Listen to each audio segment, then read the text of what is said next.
Hi all, this is Slow McTavish. No, it's not Silver Fox, and I'm here today to unbelievably show you how to completely turbocharge your 1060 3GB or 6GB card when running Call of Duty. Results have been absolutely phenomenal. Before we change the main options, around about the 2 minute mark in this video, there is some things playing at the moment which will help to boost your PC, advanced power settings, and also how to turn on GPU scheduling in Windows 10. If you could do that, it makes a huge difference to this particular graphics. All we will be doing today is changing settings in Nvidia's desktop control panel and within the game itself, Cold War.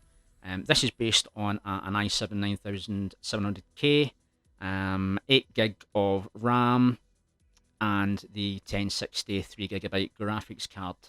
If you have a different config from that, you know, an i5 or 4 gig of RAM, let me know in the comments below and I'll try and get back to you with an adjustment. This particular config makes your game look amazing, very, very smooth, and also it's so easy to get on target for kills, especially against hackers, aimbots, etc. You know what it's like. So it's definitely worth the time. Takes about 10 minutes to change these settings, and you will see a huge difference. Also have another video for Warzone, same again, settings, and also for controller settings as well for both games, which is definitely worth there is a huge difference in 60 frames per second and 100 frames per second when you're trying to get on target or, you know, smooth the game out. So most videos on YouTube don't account for that. This one does.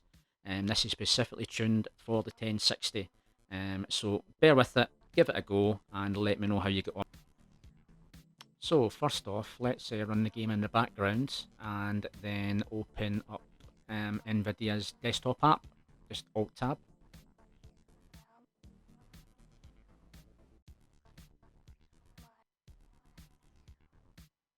Okay, first thing we're going to do is go into Adjust Image Settings with Preview and select Use the Advanced 3D UZ Settings.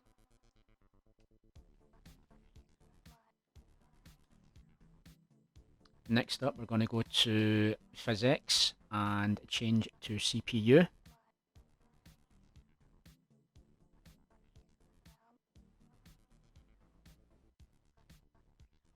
Then it's on to manage 3D settings, and if you don't see Call of Duty on the program setting list, you can click add and look for the game on the drop down list or look for the exe file. Next we're going to click on the global settings tab and we're going to change a few things in here.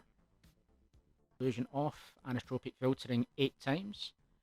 Anti-aliasing FX88 off, gamma correction on, override any application setting on anti-aliasing mode, 4 times on anti-aliasing setting, anti-aliasing transparency off, background application max frame rate off, CUDA GPUs all, DCR factors off. I am going to make another video regards to that, so keep a watch out for that in the future. That regards super sampling and multi-sampling to make the games look better.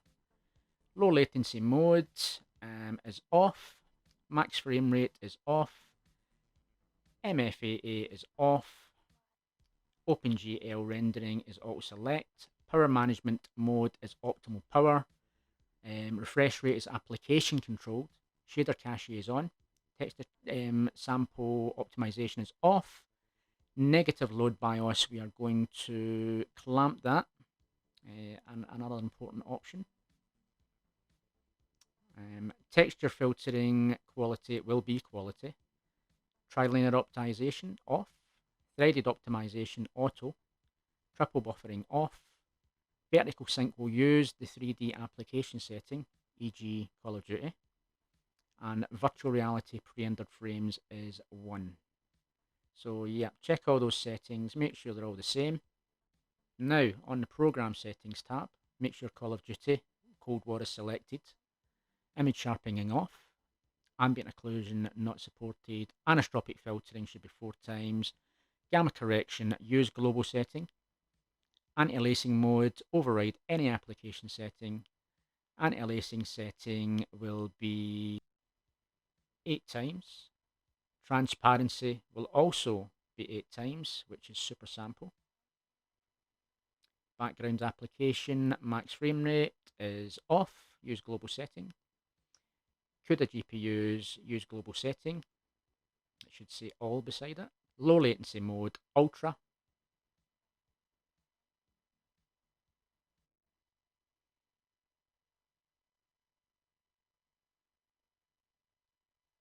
Max frame rate is going to be 62 frames per second. And I know that 60 frames per second is what we have set, but there is a reason for that. If we set it at 60 and it drops, it'll drop down to 55. If we tell the processor to expect on average 62 frames per second, it can get ready for that and drop it down to maybe 59, 58. Okay, scrolling down.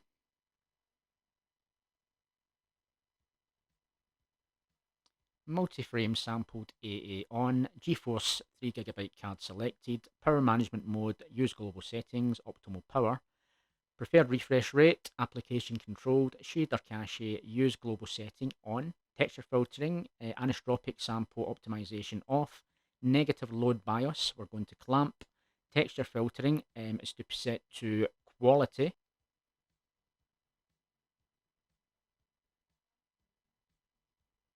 Okay, texture filtering, trilinear optimization on, threaded optimization off, even if you have a processor with multiple threads, turn it off. This is part of the config. This is what is going to give us the performance. Triple buffering will be on.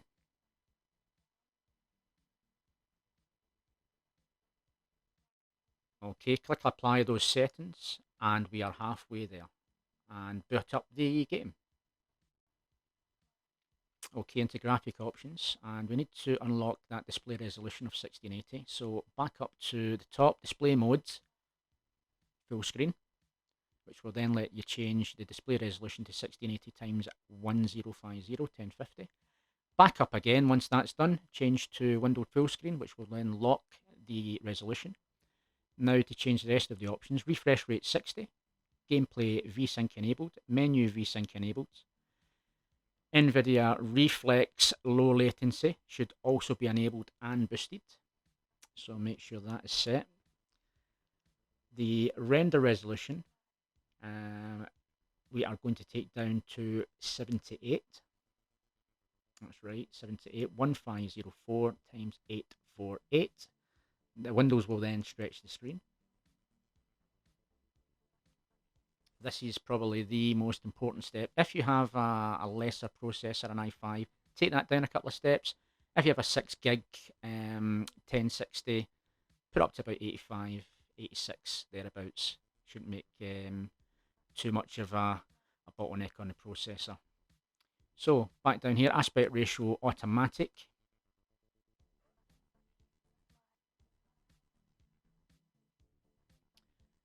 Colorblind mode, if you need to use that, not a problem, won't make any difference to this config. Field of view, this is set for 80. I wouldn't advise 120 on a 3 gig card or even a 6 gig card. It's just too much to render at the one time. ADS field of view affected, vehicle aiming view field of view affected. Brightness, yep, adjust that up slightly just until you can see the Cold War symbol. Frame rate limit, we are going to put to custom. And the frame rates underneath will be 60, 60, and 60. We need to have a solid lock and let the processor know what to expect. Details and textures, texture quality high, model quality high.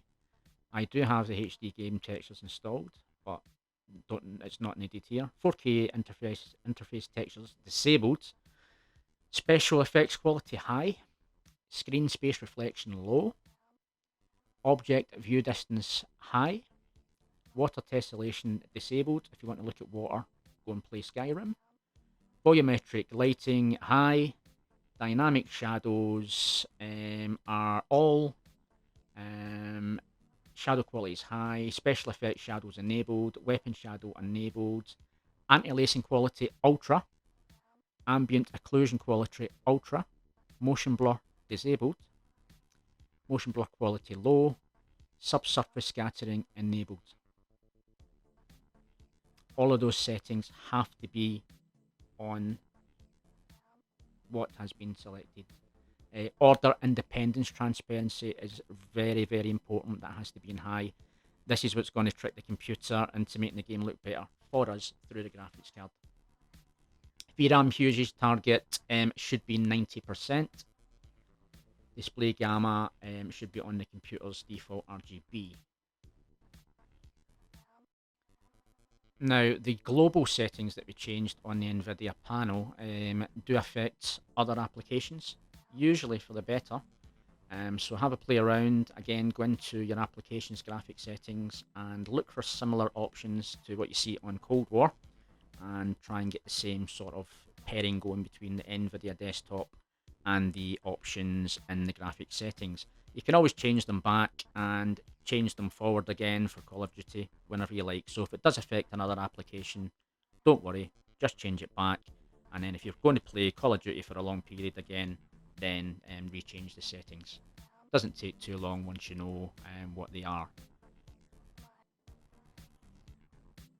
Incidentally, if you have a 7.1 surround sound setup or headsets, it's worth downloading the Dolby Atmos. It's free on PC, it does cost on the Xbox, but PC is free, and definitely worth having because you can hear people from just everywhere. It's so precise, it's unbelievable. So let's put this game up and see what we have.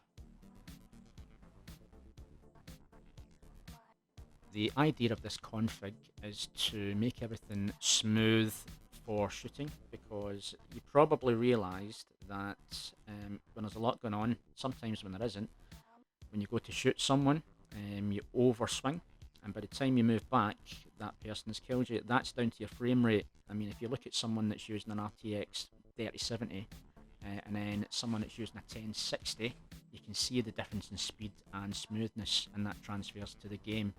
So this has more of a bias towards the shooting, but we have also managed to fool the computer into giving us much better graphics at a very smooth rate, and a lot of that's down to transparency, what can be seen behind another texture, so it doesn't have to draw that.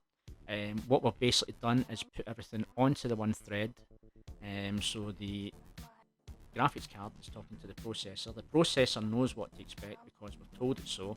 It will get the occasional spike, all games do, but you should see a massive improvement in your gameplay. There is a tuned controller config to go with this. I actually use an Xbox controller on the PC, because the control scheme I built for it is really good, and gets me some really high kill rates. I've been playing this game for months, mostly to tune the graphics card. Get very into that, but I love the game as well. So yeah, I've wanted every edge I could get. Found that the 1060 was causing me problems with, getting on target, etc. And things like smoke effects slowed it down.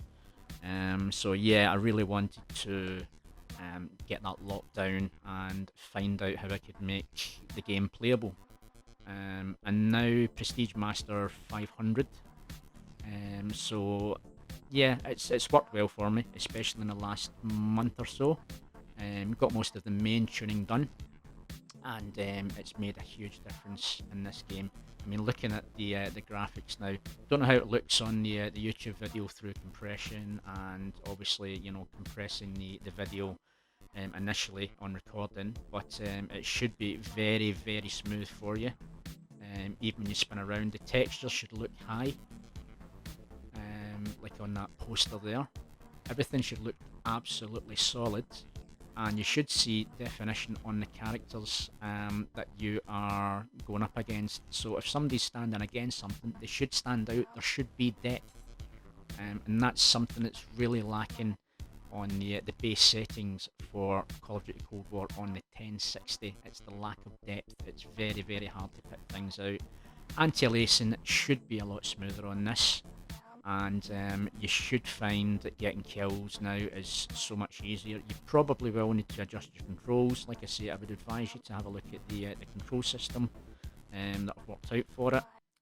The other advantage that you have compared to pro gamers. Pro gamers can't change their controls. It's muscle memory. They've done the same moves for years, whereas you can, if you've only been playing this for a year or two, or if you've been playing longer and you're not getting anywhere, you're not getting any better, you're not getting any worse, you're just stuck. It is worth going on and playing a few bot matches with the new control setup. And I also have one for Warzone as well, and I also have a graphics config like this also for Warzone, which is different because Warzone, renders differently. It's a massive open world, whereas this is just small maps. So there is differences to be made and some sacrifices, but the bias in Warzone should always be shooting and being close and not having millions of pop-up. Pop-up basically is the graphics card struggling to try and keep up with everything else. So that's me for today. Let me know how you get on and post in your comments below. Have a good one.